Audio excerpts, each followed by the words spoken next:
धन्यवाद सभापति जी। Union budget पे आपने मुझे मेरी बात रखने का मौका दिया। मैं सर्वप्रथम बहुजन समाज में जन्मे सभी संतों, गुरुओं और महान पुरुषों को नमन करता हूं। उनमें भी राष्ट्रपिता ज्योतिबा फूले, छत्रपति साहू जी महाराज, बाबा साहब अम्बेडकर, मान्यवर साहब श्री काशीराम, मान्यवर दीना भाना वाल्मीकि और मान्यवर महामना रामसु वर्मा जी को नमन करता हूं और अपने संसदीय क्षेत्र नगीना की जनता का आभार प्रकट करता हूं जिन्होंने मुझे चुनकर यहां भेजा है।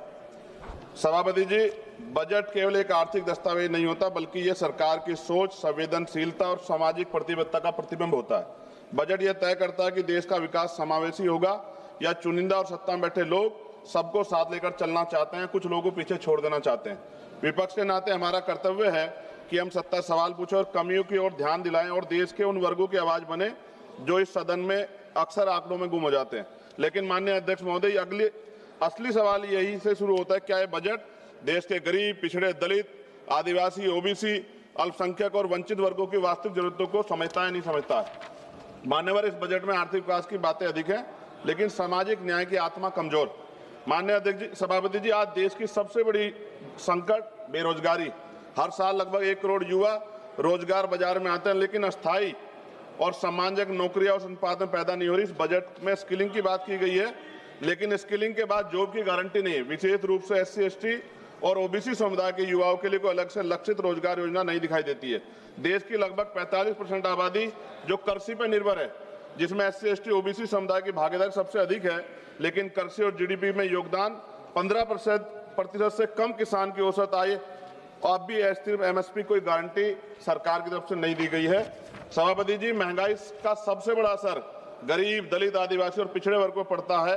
आर्थिक सर्वे के अनुसार शिक्षा व स्वास्थ्य की लागत पिछले 5 वर्षों में 30 से 40% बढ़ी है।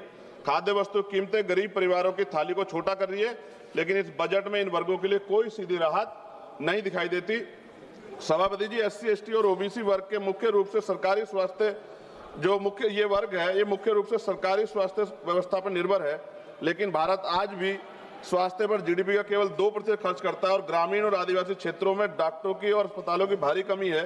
इस बजट में सार्वजनिक स्वास्थ्य ढांचे को मजबूत करने के लिए कोई निर्णायक वित्तीय छलांग नहीं। सभापति जी, शिक्षा के माध्यम जिससे सामाजिक असमानता टूटती है, लेकिन इस बजट में शिक्षा पर खर्च GDP के लगभग 3% के आसपास और SC, ST, OBC के छात्रों की छात्रवृत्ति में देरी और अनिश्चितता बनी हुई है। शिक्षा गरीब परिवारों की पहुंच से बहुत दूर है। यह स्थिति समान अवसरों की अवधारणा को कमजोर करती है। सभापति जी, SC, ST, OBC के कल्याण के लिए सबसे बड़ी जिम्मेदारी राज्यों के पास होती है, लेकिन राज्यों के हिस्से की धनराशि सीमित है। केंद्र द्वारा योजनाओं का बोझ अधिक संघीय ढांचे को कमजोर, सामाजिक न्याय को मजबूत नहीं कर रहा है एट प्रेजेंट टाइम। विपक्ष केवल आलोचना के लिए नहीं। सभापति जी, हम समाधान प्रस्तुत करते हैं। हमारी मांग है SC, ST, OBC के लिए लक्षित रोजगार मिशन चलाया जाए, छात्रवृत्ति को समयबद्ध और कानूनी प्रावधान किया जाए, शिक्षा और स्वास्थ्य पर GDP का न्यूनतम 6% खर्च हो, आरक्षित वर्गों के लिए विशेष उद्यमता और MSME पैकेज दिया जाए, आदिवासी और पिछड़े जिलों को विशेष सामाजिक आर्थिक विकास योजना चलाई जाए। माननीय सभापति जी, ये बजट आर्थिक विकास की तो बात करता है, लेकिन सामाजिक संतुलन और न्याय की भावना कमजोर दिखाई देती है। विपक्ष के नाते हम कहना चाहते हैं कि हम विरोधी नहीं है, लेकिन अब बहिष्करण और उपेक्षा के विरोधी है। जब तक SC, ST, OBC और वंचित और विकास की मुख्य धारा में बराबरी में शामिल हो, तब तक विकसित भारत का सपना अधूरा है। सभापति जी, सरकार 100 स्मार्ट सिटी की बात कर रही थी, लेकिन आज भी भारत में सफाई कर्मचारी, संविदा कर्मी गटर में उतरता है सर। और मैं सरकार से पूछना चाहता हूं, चांद पर पहुंच गए, लेकिन अपने भाइयों की सुरक्षा और तकनीकी मशीनें उनको क्यों नहीं उपलब्ध करा पाए? प्रमोशन में रिजर्वेशन SC, ST, OBC कर्मचारियों को नहीं मिल रहा है और पुरानी पेंशन सर मिलनी चाहिए, उस पर सरकार ने कोई जवाब नहीं दिया है। सभापति जी, बिजली के दाम उत्तर प्रदेश में देश की अपेक्षा, खत्म करूंगा सर, राष्ट्रपति भाषण पे भी आप देख रहे हैं मौका नहीं मिला, 12 दिन बाद मौका मिला, तो जल्दी खत्म करो ना, कुछ मांगे तो अन्य राज्यों की तुलना में सर हमारे यहाँ यूपी में ज्यादा है, जिसमें किसान, बुनकर, छोटे उद्योग और आम उपभोक्ता प्रभावित होते हैं। और गैस सिलेंडर सर जब चुनाव आता है तो सब जगह 500 का और चुनाव के बाद सर 1000 रुपए का, ये मजाक उड़ता है सर गरीबों का। सभापति जी, 1 रुपए लीज पे पूंजीपतियों को जमीन दी जाती है, क्या ऐसी कोई योजना गरीबों के लिए भी आएगी, SC, ST, OBC माइनॉरिटी के लिए, कि उनको भी जमीन मिल जाए?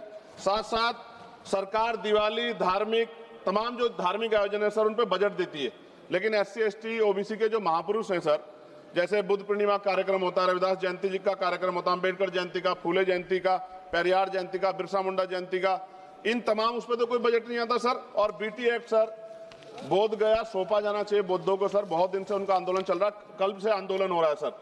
और अहिल्याबाई होलकर जी की देखिए आप मूर्ति तोड़ दी गई और बाबा साहब का पोस्टर जला रहे हैं सर मध्य प्रदेश में, सरकार ध्यान नहीं दे रही। आप अपनी मांग सर, हाँ मांग रख रहा हूँ सर ऑलरेडी साथ। एक और प्रधानमंत्री आवास योजना का दावा है और उत्तराखंड के नैनीताल में हल्द्वानी में गरीब परिवारों को बेघर करने के लिए मकान तोड़े जा रहे हैं सर। कृपया पंजाब में जो बाढ़ आई थी सर, एक मिनट दीजिए सर, एक मिनट दीजिए। पंजाब में जो बाढ़ आई थी उनके लिए कोई विशेष योजना नहीं है और जातिगत जनगणना में जो सर ओबीसी का कॉलम नहीं जोड़ा सर। मेरे लोकसभा क्षेत्र नगीना में हस्त निर्मित पेंटिंग ब्रुश कुटीर उद्योग, यह उद्योग पूरी तरह से हाथ से चलता है, दशकों तक कर मुक्त रहा, करीब 50% स्थानीय आबादी आजीविका इसी पे निर्भर है। 18% टैक्स लगा रखा, मेरी मांग है उसको 5% किया जाए सर। 2-3 मांगे सर, इनको उठा दो। काफी मांगे आपने कर दी सर काफी मांगे कर दी। रेलवे कनेक्टिविटी का विस्तार सर हमारे नगीना लोकसभा क्षेत्र में किया जाए। राष्ट्रीय और राज्य मार्गों सर, ग्रामीण क्षेत्रों में सड़कों की हालत बड़ी खराब है। जिला अस्पताल सर, वहाँ IIT IIM और एयरपोर्ट बने, इसकी मांग हमने पिछली बार भी उठाई थी सर। अंत में लघु उद्योग सर, MSME का कोई प्रोजेक्ट जो ऐसा लगता है जैसे हम विपक्ष के लोग हैं तो हमारे लिए कोई योजना हमारे क्षेत्रों के लिए नहीं होगी सर। सबका साथ, और सबका कौशल विकास सर, युवाओं के लिए आधुनिक स्किल डेवलपमेंट सेंटर स्थापित किया जाए मेरे क्षेत्र में। लोकतंत्र की ताकत सवाल पूछने में है और संसद की गरिमा कमजोरी की आवाज उठाने में। मैं सर अंत में कहना चाहता हूँ SC ST OBC पे अन्याय कब रुकेगा? श्री कल्याण बनर्जी सर, हो गई। the union budget of 2026-20 महोदय, मासिक धर्म कोई बीमारी नहीं बल्कि एक जैविक प्रक्रिया है, परंतु इसके दौरान होने वाला तेज दर्द, कमजोरी और स्वास्थ्य संबंधित जटिलताएं वास्तविक है। इसके बावजूद देश की करोड़ों महिलाओं, मजदूर, किसान की बेटियों, छात्राओं, दफ्तर में कार्यरत कर्मचारियों, असंगठित क्षेत्र की महिलाओं इन परिस्थिति में बिना किसी सुविधा के काम करने को मजबूर है। आज भी हमारे देश में मासिक धर्म अवकाश को लेकर कोई स्पष्ट राष्ट्रीय नीति नहीं है। संसद के शीतकालीन सत्र में वंदे मातरम पर चर्चा के दौरान भीम आर्मी चीफ चंद्रशेखर आजाद का अलग और आक्रामक अंदाज देखने को मिला था। गुरुवार को भी नगीना लोकसभा सीट से सांसद चंद्रशेखर ने बेबाक तरीके से अपनी बात लोकसभा के अंदर रखी। इस दौरान उन्होंने महिलाओं के स्वास्थ्य को लेकर बड़ी और अहम मांग उठा दी। सदन में शून्यकाल के दौरान आजाद समाज पार्टी काशीराम के राष्ट्रीय अध्यक्ष ने चिंता जताई कि मासिक धर्म अवकाश को लेकर हमारे देश में कोई स्पष्ट राष्ट्रीय नीति नहीं है, जबकि कई देशों में ऐसी नीति मौजूद है। महोदय, मासिक धर्म कोई बीमारी नहीं बल्कि एक जैविक प्रक्रिया है, परंतु इसके दौरान होने वाला तेज दर्द, कमजोरी और स्वास्थ्य संबंधित जटिलताएं वास्तविक है। इसके बावजूद देश की करोड़ों महिलाओं, मजदूर, किसान की बेटियों, छात्राओं, दफ्तर में कार्यरत कर्मचारियों, असंगठित क्षेत्र की महिलाओं इन परिस्थिति में बिना किसी सुविधा के काम करने को मजबूर है। आज भी हमारे देश में मासिक धर्म अवकाश को लेकर कोई स्पष्ट राष्ट्रीय नीति नहीं है। लोकसभा में नगीना सांसद ने अपील करी कि मासिक धर्म अवकाश को लेकर देश में राष्ट्रीय नीति बननी ही चाहिए और इसके तहत असंगठित क्षेत्र में कार्यरत महिलाओं को शामिल किया जाना चाहिए।